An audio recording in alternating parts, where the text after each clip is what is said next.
La mythologie des Pyrénées a toujours fait une place importante à l'ours, symbole de puissance, de renouveau et de fertilité. Depuis le légendaire Jean de l'Ours, fils d'une bergère et d'un ours, il n'a cessé de hanter l'imaginaire collectif de nos vallées. Redouté et chassé, à la fois prédateur et proie exhibée par les montreurs d'ours, ce gros animal au comportement parfois étrangement humain a été aussi beaucoup aimé. Cette ambivalence de sentiments se retrouve toujours dans les traditions séculaires de nos vallées. Depuis la nuit des temps, des fêtes et rites païens rythmaient les saisons. Au mois de février, la fête du chant de l'ours marquait l'arrivée du printemps. Combattue par l'Église qui tenta de la remplacer par la Chandeleur, elle gardera dans certaines vallées des Pyrénées force et vitalité pour perdurer jusqu'à nos jours, comme dans le Haut-Val-Espire.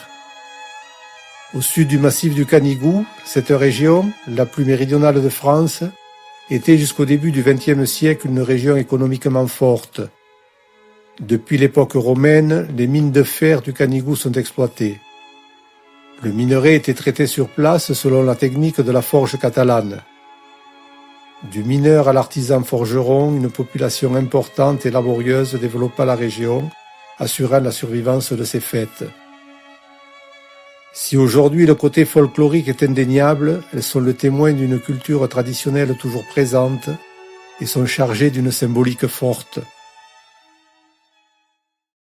À Arles-sur-Tech, elle fait l'objet d'une pièce vivante, dansée et jouée dans le cadre du village et impliquant la population. Avec l'ours Martin, les personnages principaux sont le trappeur, sa compagne, la Rosetta, les bottes, portant une sorte de tonneau en guise de casque, et les tortugues, toutes de blanc vêtues.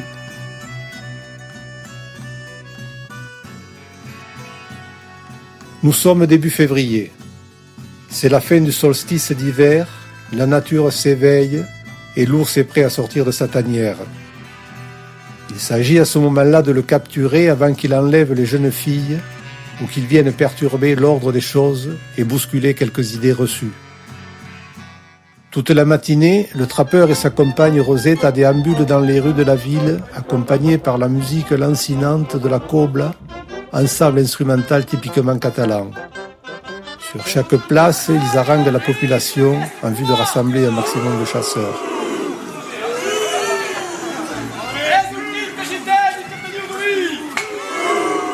L'après-midi, rassasiés par un repas pris en commun, le trappeur, la Rosetta et les chasseurs partent débusquer le plantigrade à l'extérieur du village.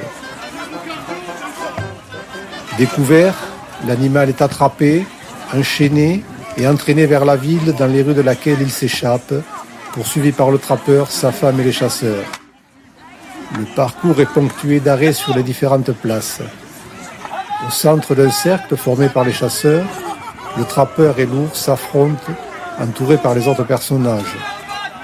L'ours se rue vers les bottes et les tortugues qui cherchent à le distraire pour ralentir sa course.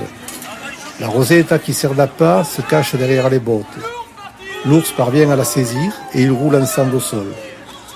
Le trappeur intervient pour les séparer et finit par capturer l'ours.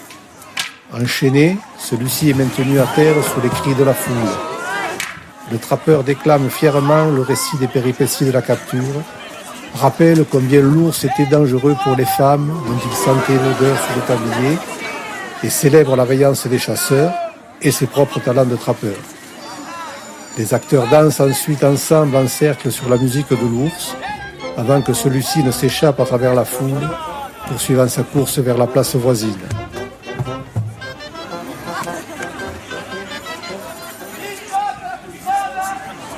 Le scénario se répète de place en place pour se terminer invariablement au centre du village, où après un dernier enlèvement et un simulacre d'accouplement, l'ours sera définitivement capturé et installé par 2 brancardiers sur une chaise au milieu du cercle formé par les chasseurs et l'ensemble de la population.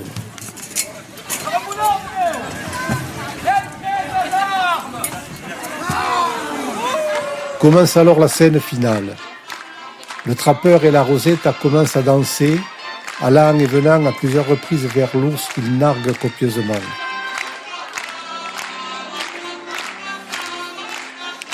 Puis l'ours va être symboliquement rasé à l'aide d'une paume en guise de blaireau et d'une hache en bois.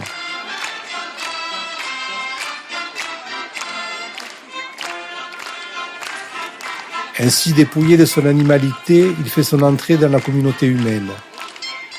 La foule en liesse accueille cet étranger aux mœurs bizarres, ce personnage venu d'ailleurs qui ne leur ressemble pas beaucoup, mais qui, à l'instar du printemps naissant, amènera fertilité, renouveau et ouverture nécessaire au développement de toute communauté humaine.